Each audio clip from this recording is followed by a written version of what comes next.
Hello, I'm JC Callaway, and this is my Who Is cell phone conversation. This is Jeff. Jeff Dunovant, how are you? This is JC Callaway. Hey, JC, how you doing? Oh, I'm doing fine. How's the weather where you're at? Actually, very nice here in Atlanta. About a high of 78, 80 degrees, and not too humid, which is good here for the Atlanta area when it's not too humid. So you got a little touch of heaven going on, huh? We already had some days in the 90s already, but now it's back to a comfortable area, comfortable temperature for everyone. That sounds good. First of all, I'd like to thank you for taking the time to have this interview with me. I call it Conversations with Jeffrey J.C. Callaway. We obviously have the same first name, and we spell it the same, Jeffrey. I'm really excited to speak to you and learn more about your career and your extraordinary journey in the business of golf. Where are you originally from?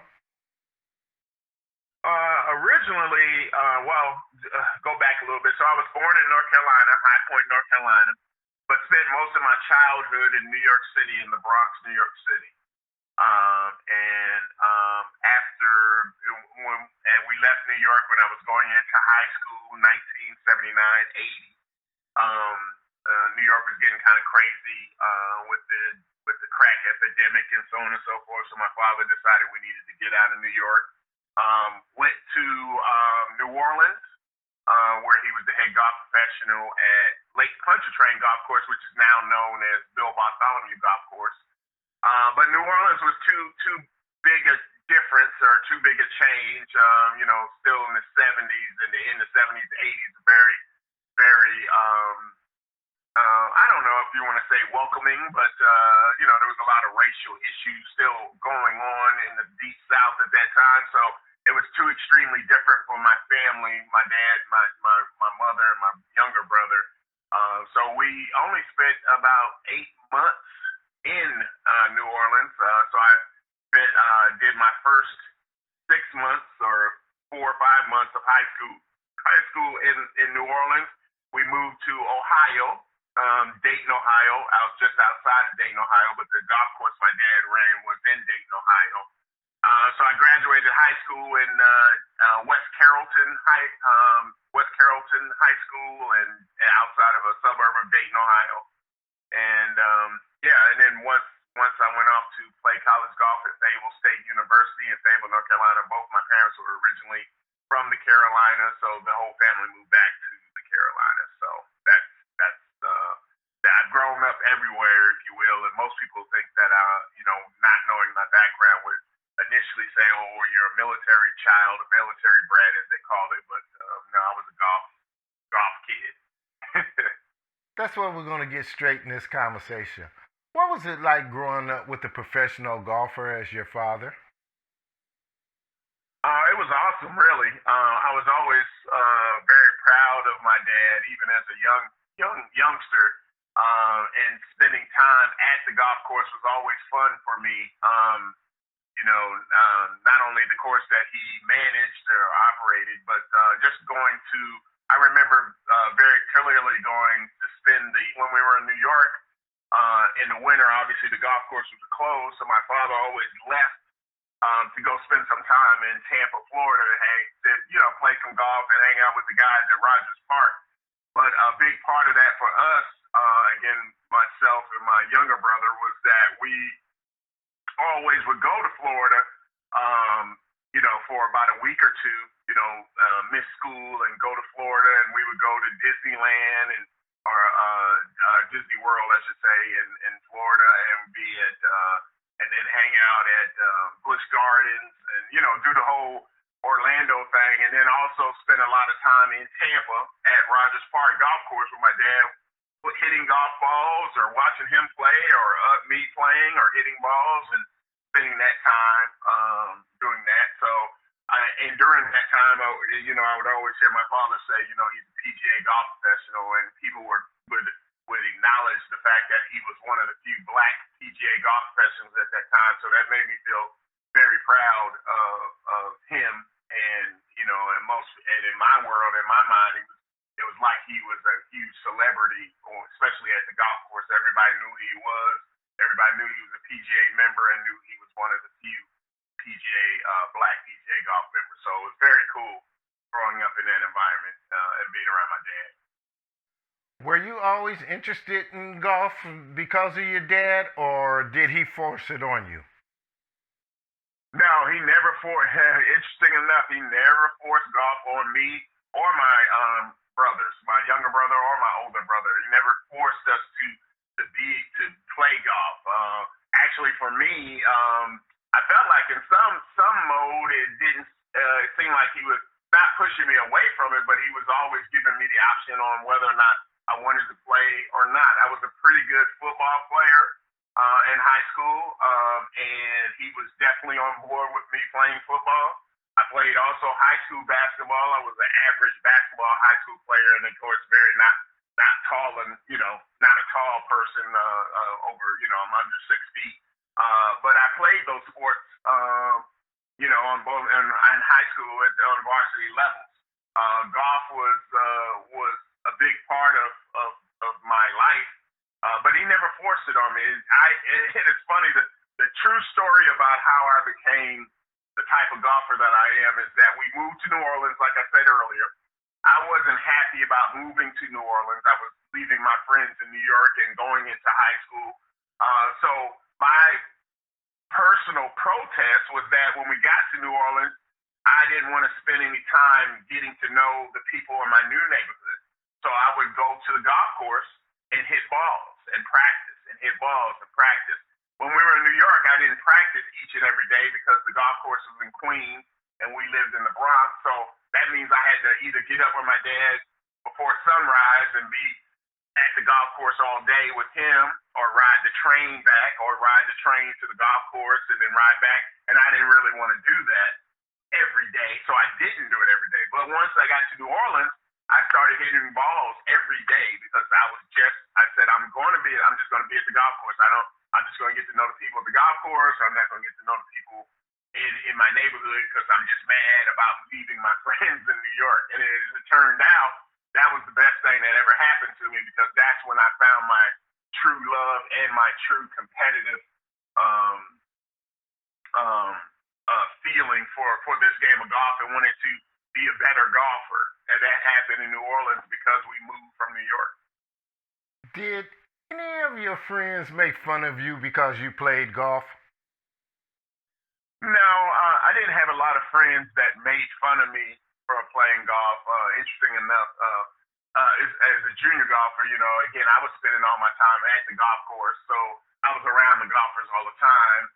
When I was in school, high school, or let's say high school, didn't everybody was a little surprised that I played golf, but I don't think anybody made fun of the fact that I played golf. When I went to college, being at an HBCU, there was always some strange looks from classmates. Why are you playing this dumb sport, or that kind of thing. Nobody, just didn't understand the sport, and of course now all of those individuals are now asking for golf lessons or balls or clubs or whatever the case may be, and saying, "Oh, I wish I had played when I saw you out there practicing on campus." So, everybody was, I would say, a little shocked. More, especially again in college because we would practice on campus. We had an area where we could hit range balls or hit our own balls and shag them. And people walk around campus were always surprised to see us out practicing, play a game of golf. But yeah, that's how they roll. But now, like I said, all of them want to play. All of them are playing golf and wish they had started when I told them to back then. Did you ever hear any racist remarks or any type of racist behavior aimed at your father? You know what? Fortunately, I never experienced it, but I knew it happened. He talked about it all the time. Him and I was always around Lee Elder, Charlie Sifford, Calvin Pete, all of those guys, and of course I would hear the stories that they would talk about and some of the things that happened to them, but I never was like with them at the golf course where something racist outwardly just kind of happened. So I never experienced that, but he did have to deal with a lot of it when it came to first getting his PGA membership. It took longer than it should because he was eligible for his membership 5 years before he became a member. Because at that time when he was eligible, you had to have five signatures from current PGA professionals in order to complete your membership or to earn your membership. Well, it took him 5 years to get five signatures from white individuals who were members of the PGA to sign off on him becoming a member. So that would be one instance. Another big instance that I think about that I'm aware of, but wasn't there with him, but he would always talk about it. Titleist Cushton has always been a big supporter of the Dunovant family. My father and I in golf, but the biggest way that they supported when he received the contract to be the golf professional in New York in 1961. He was the first black person to receive a contract to manage a golf course with the city of New York. He owned the golf shop, but no rep would sell to him because he was a black man, except Titleist. And Titleist and Wally Uline have been huge. Wally Uline was formerly the CEO and president of Titleist, but was a huge supporter of the Dunovants in our golf careers, and always supported my dad and myself. And in particular, allowed him the opportunity to make a living selling merchandise in his golf shop to support his family. And Titleist was the only company that would sell to him because of his didn't take into consideration his color and didn't stop, wouldn't allow him to purchase any merchandise. And for our listeners, we're talking about Harold Dunovant, who played with Charlie Sifford and Lee Elder. Did you meet any of those players? Yeah, like I said, I knew all those guys growing up. I always say, jokingly, they changed my diapers and all that stuff, but all of those guys have been mentors to me since I was very young. So, all of those guys, and my dad was considered as one of the pioneers to black golf. So, a lot of those guys he was older than, and also helped support them in many different ways too. So, besides your dad, who was your favorite? I wouldn't call a favorite necessarily, because they were always very, very helpful and very, very cool to me. I guess for me though, what was cool for me, and I'm sure the kids will recognize this, like whenever Pete Brown was playing or Jim Dent was playing, I would be, watching them play, and I would be in the, outside the ropes, and they would acknowledge me. And I always thought that was cool, especially being a kid that this PGA Tour professional that everybody's seeking autographs from would say, "Hey, Jeffrey, how you doing?" And come and high-five me or grab my ears or shake my, you know what I mean? It was kind of, them doing that meant to the other folks that, hey, this kid knows these guys, you know what I mean? And that was always special to me. I always felt like a kind of a special individual when I was at a golf tournament, and they would do that.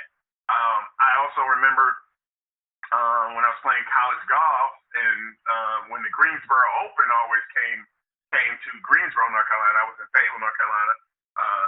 Jim Dent, and in particular Jim Dent and the other guys, but they would give my dad brand new golf gloves for me and balls and stuff so that I have it at school. Unfortunately, at that time, especially in the '80s, a lot of the HBCU teams we didn't have gloves and those kinds of things given to us all the time. But I always had a bunch because they would always make sure when that they came in, they would provide those for me. So those types of things were very, very big for me. At what point did you decide that you wanted to be in the professional golf business? Pretty much right away. I had dreams of being a professional golfer on the tour. From the time that I decided that golf was what I was going to pursue and be competitive in. I would say, yeah, right. I mean, right away, 14, 14 years old, I knew golf would be my career. Of course, in my mind, the career would be out on the PGA Tour and playing week after week for the purses. But I knew that in some shape or form, golf was going to be my career. It was the way I was going to make my living, and so I'm blessed to have done that. What stopped you from making the tour, in your opinion? Funds more than anything. It's like all of individuals. If you don't have enough dollars to travel around and pay bills and all of those kinds of things, it just makes it impossible to do. So yeah, I would say more or less funds was the biggest obstacle for me. I felt like I played pretty decently, but yeah, just week after week having to worry about bills was always a challenge. What made you decide to pursue a career in junior golf player development opposed to another area of the golf business? Well, I was trying to decide what focus I was going to have in my golf career. I've done different avenues, whether it was, obviously golf operations, managing golf courses, or I did spend some time doing rules for the buy.com. Well, at that time it was the Nike Tour. What we all know is the web.com, and it's changed several names, Corn Ferry now. But I spent some time out there doing rules as a tournament official, and just trying to figure out the route I wanted to take for my career as far as the focus. And junior golf was always a passion for me, helping kids, especially kids of color, learn this great game and experience the things that I've experienced. So that's when it became a focus for me. At that point, I kind of decided that, hey, junior golf is, I have a passion for it. I love working with kids, and that's when I began kind of focusing specifically on junior golfers. What are the most important virtues and life skills you try to instill into juniors while you're teaching them the game? Have honesty and integrity, obviously, but work hard at whatever you decide to pursue as your career or in any of your goals. Whether it's sports related, golf related, and then as you become an adult, obviously you want to work hard for whatever your career you choose. So I think that's the most important thing for the kids to understand that they can do what they would like to do, but they have to work hard to achieve it. Do you instruct youth in hopes that you will produce professional golfers, or are there some other intentions and means? I do it not necessarily in hopes, that they turn professional. It's in hopes that they become great citizens. You know what I mean? They become great individuals, and they have the best opportunity that they have to live the kind of life that they would like to live. And I think golf is a big part of that. I've seen many youngsters that grew up in, let's say, not the best environment, but the ones that played golf seem to have turned out to have better opportunities as an adult than their friends that decided that golf wasn't for them. You know, and I'm talking about guys and girls that they're not on the PGA Tour, and they're not LPGA Tour, but they've been able to be around some influencers to help them with their careers, regardless of what the career is, because they played the game golf. Golf is always a great selling point to business people. Anytime that you say, "Hey, I'm a golfer," or I played golf, and so on and so forth, that always opens up a conversation. So you become there are things that are in common between you and an executive that you may not have met otherwise, otherwise if you weren't at the golf course. So yeah, so it's not necessarily to make them professionals, because we know that's such a hard route to take. I'm not saying that it's impossible. If they work hard enough, they could get there, but ultimately we understand that that's such a low percentage of that. So golf brings them an opportunity to be to live a great life as an adult and be comfortable with their life. What's the biggest challenge in trying to keep inner city youth involved in the game? Resources, you know, just the resources aren't there for the youngsters, and not only financial resources, but facilities. If I remember when Tiger came out, when he first came out, and there was a big push and a big rush of different individuals to play this game of golf. And unfortunately, the industry wasn't prepared for that. So all of these kids got to go to junior clinics and got to get free lessons and all of those things. But then when they wanted to do it on their own, when they were not part of the clinic, there was no place for them to go and play. And so then we lost them. You know what I mean? So that's the biggest challenge, is just being able to have resources where these kids can play. What are your responsibilities as a general manager of a golf course? So as a general manager of my facility, I run the day-to-day operations of that facility of John A. White Golf Course, and staffing, management of our website, and revenue and expenses.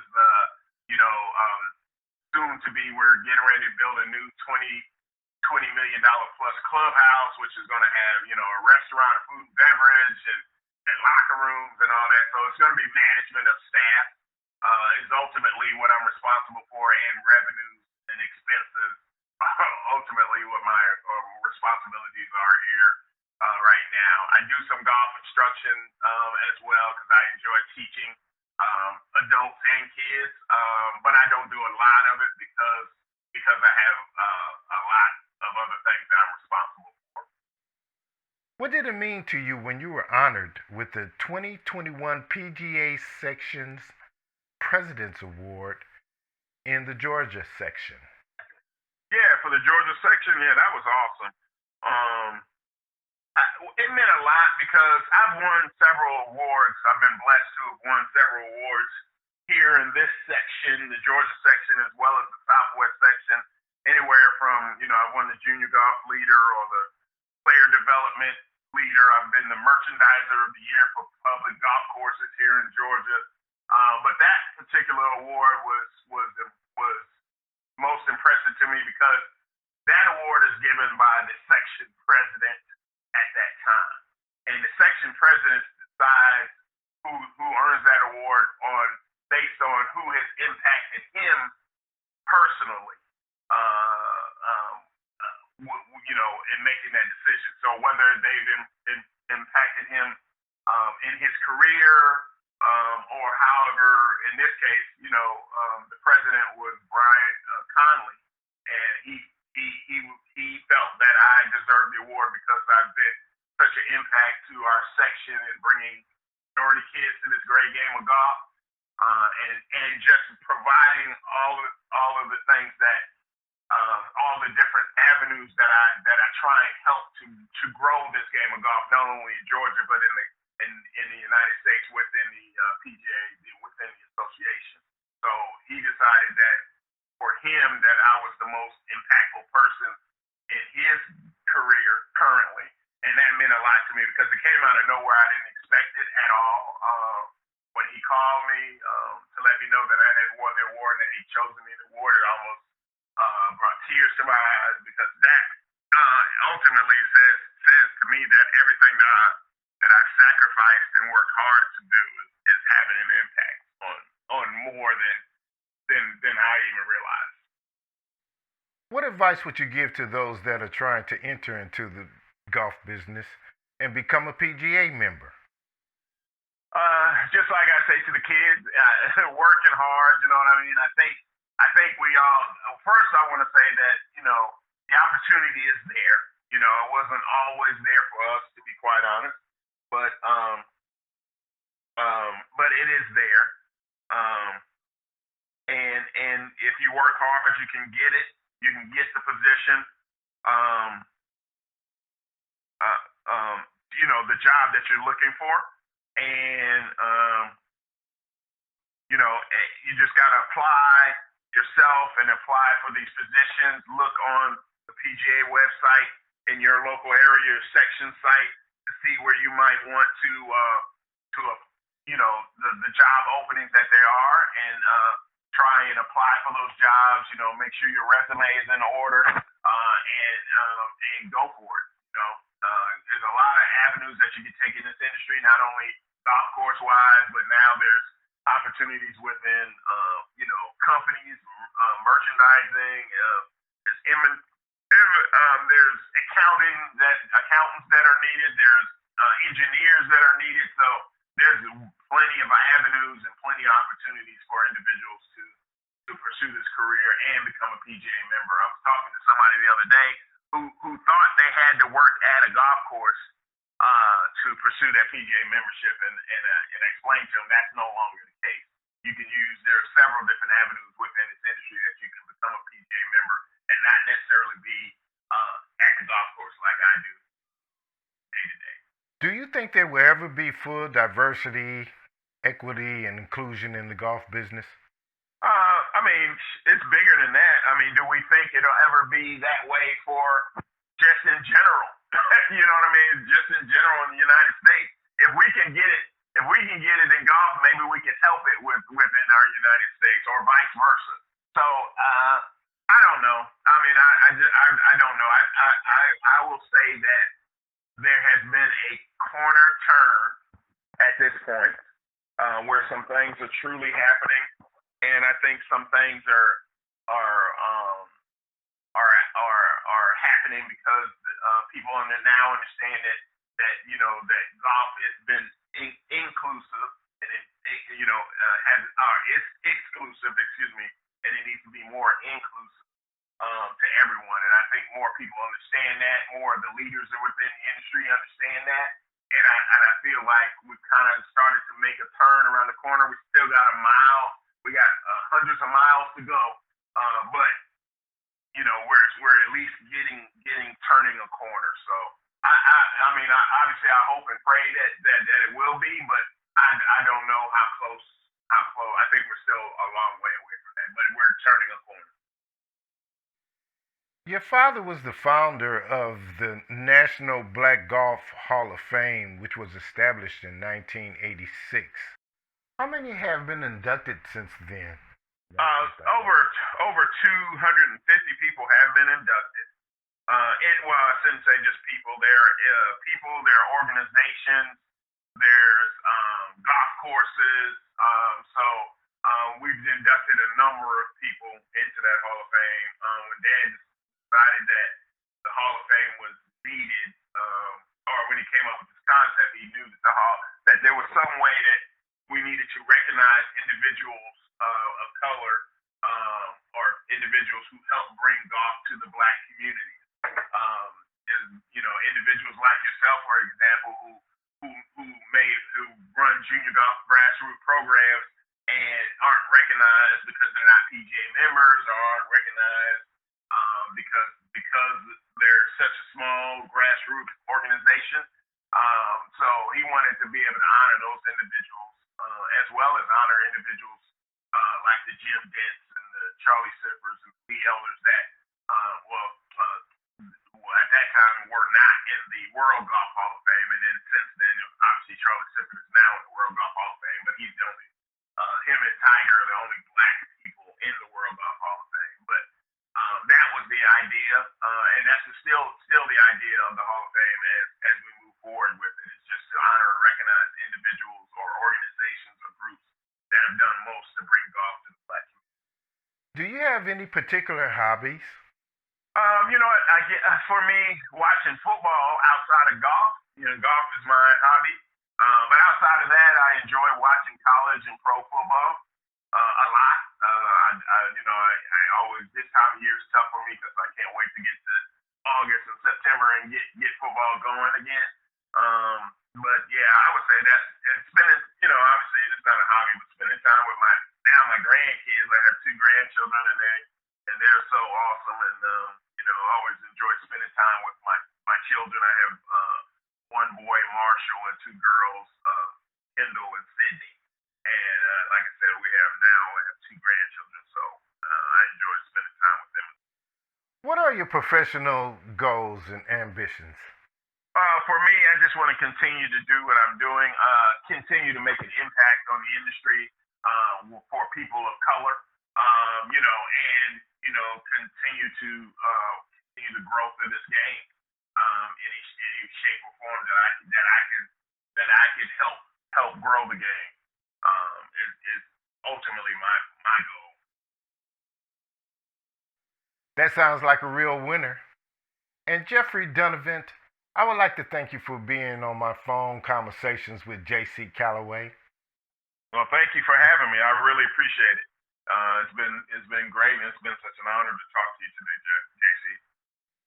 And I will continue to promote your legacy as well as your National Black Golf Hall of Fame. And I think you are a great leader and a great influence for the up and coming new black generation in golf and golf generation in general. And thank you again for being on my show. All right, sounds good. Thank you. Conversation with JC Callaway.